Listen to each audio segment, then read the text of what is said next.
तो स्टूडेंट फिर से स्वागत है एक नेक्स्ट वीडियो के साथ। इससे पहले वीडियो में हमने आपको वैद्युत द्विध्रुव की अच्छी स्थिति में वैद्युत क्षेत्र की तीव्रता समझा दी थी। अब यहाँ पर निरक्षीय स्थिति में समझाते हैं। देखिए अच्छी स्थिति का मतलब हुआ कि ये एक वैद्युत द्विध्रुव है और इसके कारण अगर इस डायरेक्शन में ज्ञात करते हैं तो इसे हम अच्छी स्थिति बोलते हैं, और अगर ऊपर की ओर ज्ञात करते हैं तो इसे निरक्षीय स्थिति बोलते हैं। इसको हम अनुप्रस्थ स्थिति भी बोलते हैं। तो अनुप्रस्थ स्थिति या निरक्षीय स्थिति में वैद्युत क्षेत्र की तीव्रता का क्या फॉर्मूला निकलता है द्विध्रुव के कारण।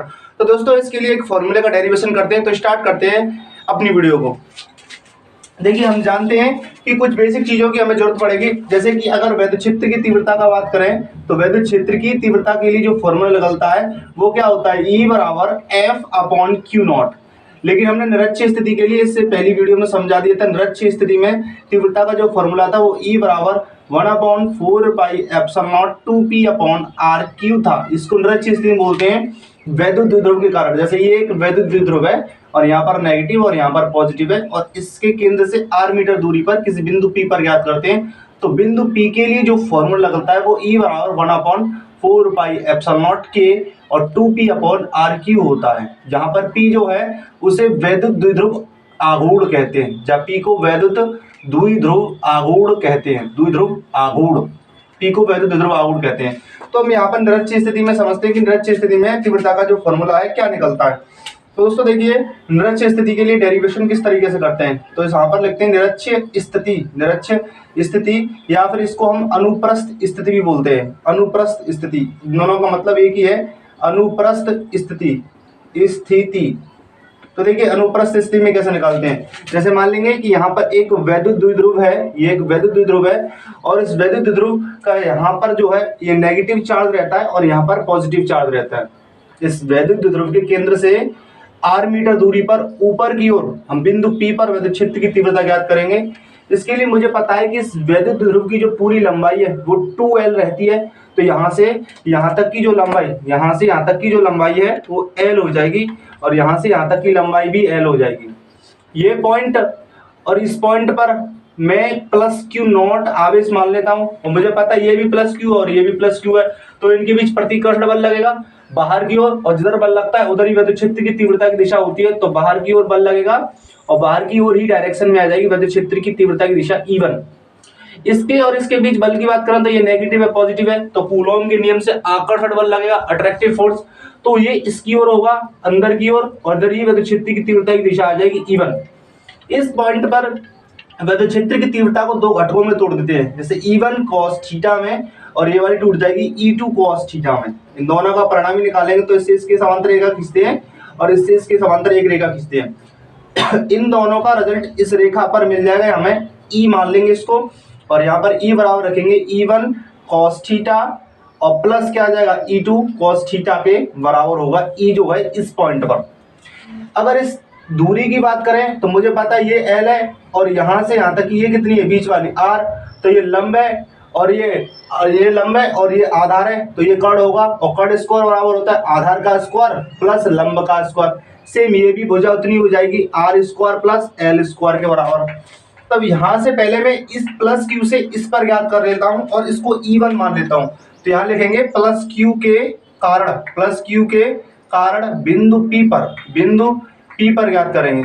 तो वो मान ली मैंने E1, और E1 बराबर मुझे पता है कि E बराबर फॉर्मूला जो है E बराबर होता है 1/4πε0 Q/R²। जब किसी एक पॉजिटिव चार्ज के कारण किसी बिंदु पर ज्ञात करते हैं जो r दूरी पर है, तो उसके लिए इस फॉर्मूले का यूज करते हैं। तो यहाँ पर भी एक पॉजिटिव चार्ज है और इससे इस बिंदु P पर ज्ञात करें, दूरी दे रखी है, तो यही फॉर्मूला सेट कर देंगे E1 के लिए। तो यहाँ से हो जाएगा E1 = 1/4πε0 Q/, तो दूरी R² है, लेकिन यहाँ पर दूरी ये रूट वाली है, तो रूट वाली को रख देंगे रूट में R² प्लस L² का होल स्क्वायर, ये बना लेंगे समीकरण फर्स्ट। अब आगे की ओर बढ़ते हैं थोड़ा सा। अब इस वाले से इस पर ज्ञात कर दे रहे हैं बिंदु P पर, तो ना लिखेंगे -Q के कारण बिंदु P पर ज्ञात करेंगे, तो इसे E2 मान लेंगे, और E2 बराबर हो जाएगा यहाँ से 1/4πε0 Q/, और ये दूरी भी रूट में R² प्लस L² है, तो यहाँ पर इसको समीकरण सेकंड मान लेंगे। इन दोनों का परिणामी निकाल देंगे इस बिंदु P पर। तो मुझे पता है कि परिणामी E जो है वो बराबर है, परिणामी E बराबर E1 cos theta plus E2 cos theta के। इन दोनों में से cos थीटा कॉमन आ जाएगा तो यहाँ बचेगा E1 प्लस E2 और बाहर आ जाएगा इधर cos थीटा। E बराबर यहाँ पर E1 की वैल्यू ऊपर से रख देंगे तो E बराबर हो जाएगी E1 की value 1/4 pi epsilon not Q upon root में R square plus L square का होल स्क्वायर प्लस लिख देंगे। E2 भी यही है तो 1/4 pi epsilon not Q upon root में R square plus L square का होल स्क्वायर और बाहर क्या है इधर ये cos थीटा है तो यहाँ लिख देंगे cos थीटा। देखिए दोनों राशियां सेम है, बिल्कुल सेम है, इसलिए ये और ये मिलकर 2 बना देंगे तो इसको लिख देंगे 2 into 1/4 pi epsilon not Q upon root में R square plus L square का होल स्क्वायर और गुणा में बाहर है cos थीटा। ये किसके बराबर चल रहा है के। अब थोड़ा सा इसको आगे की ओर बढ़ा लेते हैं तो यहाँ पर मुझे पता है कि cos थीटा की वैल्यू यहाँ से निकाल देंगे। ये कोण थीटा बन रहा है तो यहाँ पर ये कोण भी थीटा होगा और cos थीटा किसके बराबर होता है आधार बट्टे कड़ के, तो ये वाली भुजा नीचे वाली आधार L आधार हो जाएगा और कड़ क्या हो जाएगा ये वाला कड़ हो जाएगा, जो साइड में जा रहा है वो कड़ हो जाएगा। तो कड़ क्या है R square plus L square के बराबर कड़ है तो ये cos थीटा की वैल्यू इस जगह रख देंगे। तब यहाँ से E बराबर फॉर्मूला बन जाएगा 1/4 pi epsilon not into 2Q और cos थीटा की वैल्यू L अपॉन रूट में R square plus L square और यहाँ पर ये वाला रूट में R square plus L square का होल स्क्वायर, इसको 1 मान लेंगे और मुझे पता है मल्टीप्लाई में पावर जुड़ जाती है और ये 2 और 1 3 हो जाएगा तो यहाँ से 1/4 पाई एप्सिलॉन नॉट 2QL किसके बराबर होता है 2QL बराबर होता है P के। तो इस पूरी राशि की जगह ऊपर आ जाएगा P और नीचे हो जाएगा रूट में R square plus L square की पावर 3 और मुझे पता है कि रूट की जगह हम 1/2 लिख सकते हैं पावर में तो यहाँ से 1/4 pi epsilon not P upon R square plus L square की पावर हो जाएगी 3/2 और ये बराबर चल रही है कि मुझे पता है कि कोई भी वैद्युत द्विध्रुव हो उसके लिए दूरी जो L रहती है ये बहुत कम रहती है और नेगेटिव में भी ली जाती है, इसकी पावर एंगस्ट्रॉम में चली जाती है, इसलिए L को हटा देंगे समीकरण में से।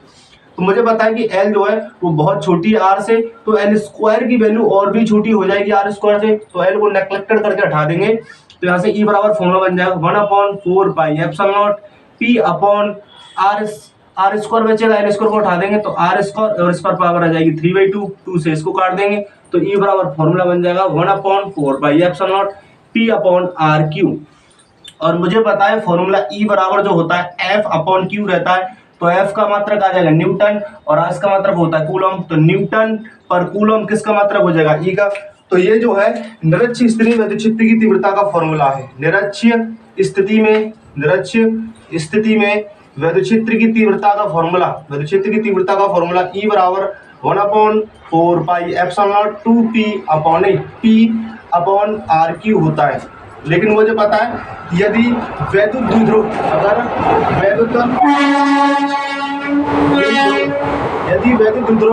के परावर्तांक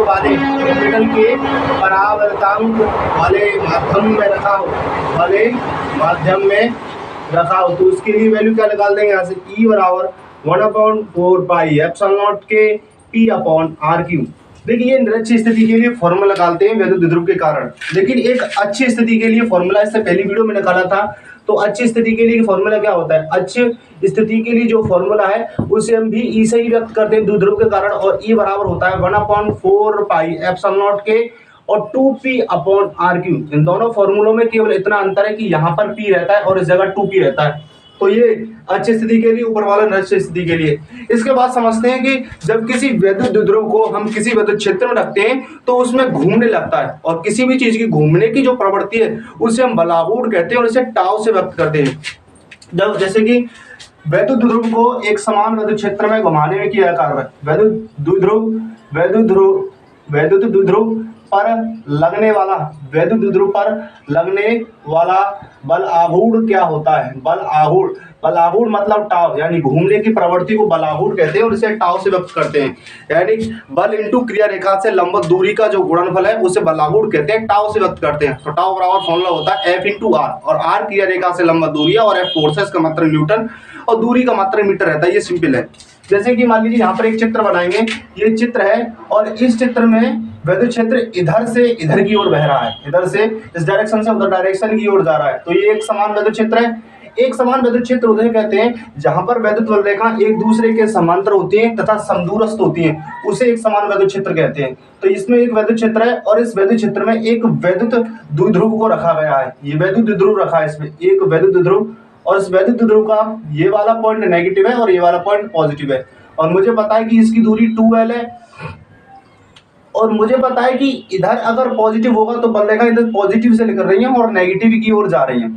तो ये वाला पॉजिटिव इस नेगेटिव को अट्रैक्ट करेगा, तो इधर की ओर घूमने के लिए इस पर एक बल लगेगा F, और ये वाला नेगेटिव इस पर बल लगाएगा, ये अट्रैक्शन बल लगेगा इधर की ओर, तो ये इधर की ओर बल लगेगा F।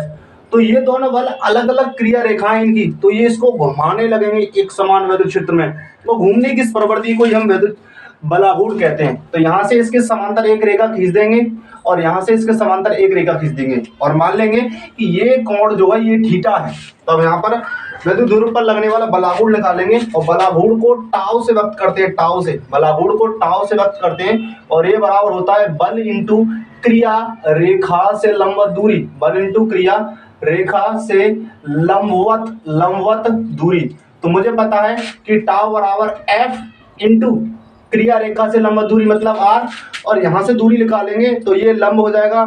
और मुझे पता है साइन थीटा किसके बराबर होता है, लंब बट्टे कर्ण के, और लंब बराबर हो जाएगा साइन थीटा, और कर्ण का गुणा इसमें कर देंगे तो ये हो जाएगा कर्ण साइन थीटा। और कर्ण की जो वैल्यू है वो ये रही 2L यहाँ पर, तो लिख देंगे 2L इंटू साइन थीटा, और ये हो जाएगा L के बराबर लंब के। तो ये R यानी यही L होती है लंबवत दूरी, तो F इंटू और L की वैल्यू यहाँ रख देंगे 2L साइन थीटा।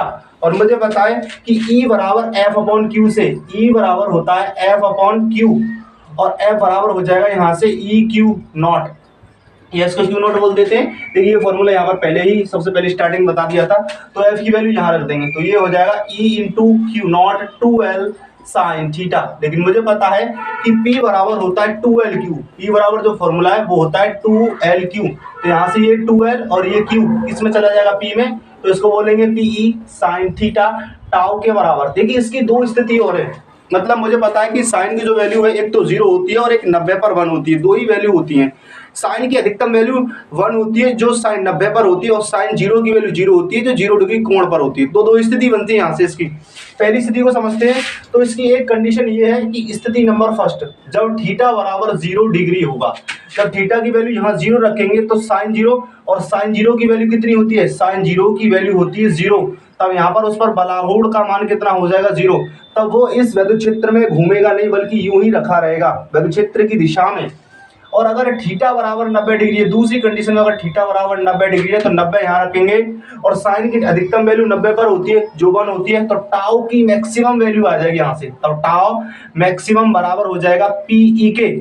और यहाँ से अगर P की वैल्यू निकालूं तो P बराबर फॉर्मूला, P को यही छोड़ देंगे और E को इसके नीचे ले आएंगे, तो P बराबर फॉर्मूला बन जाएगा टाउ मैक्सिमम अपॉन E के। और E जो है वो वैद्युत क्षेत्र की तीव्रता है। E को क्या बोलते हैं, वैद्युत क्षेत्र की तीव्रता। E वैद्युत क्षेत्र की तीव्रता है इसमें। और टाउ क्या है, टाउ बल आघूर्ण है, टाउ बल आघूर्ण है जो इस पर घूमना है, घूमने की प्रवृत्ति को बल आघूर्ण कहते हैं। और P वैद्युत द्विध्रुव आघूर्ण है, P जो है उसे वैद्युत द्विध्रुव आघूर्ण कहते हैं, वैद्युत द्विध्रुव आघूर्ण कहते हैं। अगर इस समीकरण में थोड़ा सा और समझ लेते हैं, अगर E बराबर 1 न्यूटन पर कूलम हो तो P जो है वो टाउ मैक्सिमम के बराबर हो जाएगा, क्योंकि E की वैल्यू यहाँ रख देंगे 1, और P जो टाउ मैक्सिमम के बराबर हो जाएगा। अतः स्पष्ट है कि किसी वैद्युत द्विध्रुव का द्विध्रुव आघूर्ण उस बलागुण के बराबर होता है जो उसे एकांक व एक समान वैद्युत क्षेत्र में क्षेत्र की दिशा के लंबवत, लंबवत मतलब 90 डिग्री लंबवत रखने पर लगता है, उसे हम वैद्युत द्विध्रुव आघूर्ण कहते हैं। अतः स्पष्ट है किसी वैद्युत द्विध्रुव का द्विध्रुव आघूर्ण उस बलागुण के बराबर होता है जो उसे एकांक व एक समान वैद्युत क्षेत्र में क्षेत्र की दिशा के लंबवत रखने पर लगता है। देखिए ये चीज स्पष्ट करा दी एकदम क्लियर, तो यहाँ पर इसको प्रूव भी बोल सकते हैं। तो फिर मिलेंगे नेक्स्ट वीडियो के साथ। अगर किसी लड़कों को इसमें प्रॉब्लम है तो हमें कमेंट सेक्शन के थ्रू कमेंट करके पूछ सकता है। तो हमारा जो नेक्स्ट टॉपिक है वो नेक्स्ट चैप्टर होगा, लेकिन इससे पहले हम कुछ न्यूमेरिकल आपको क्लियर कराएंगे। दोस्तों फिर मिलेंगे नेक्स्ट वीडियो के साथ। अगर किसी लड़के ने हमारा चैनल सब्सक्राइब ना किया हो तो सब्सक्राइब कर दें, लाइक करें, शेयर करें। फिर मिलेंगे नेक्स्ट वीडियो के साथ। जय हिंद, जय भारत।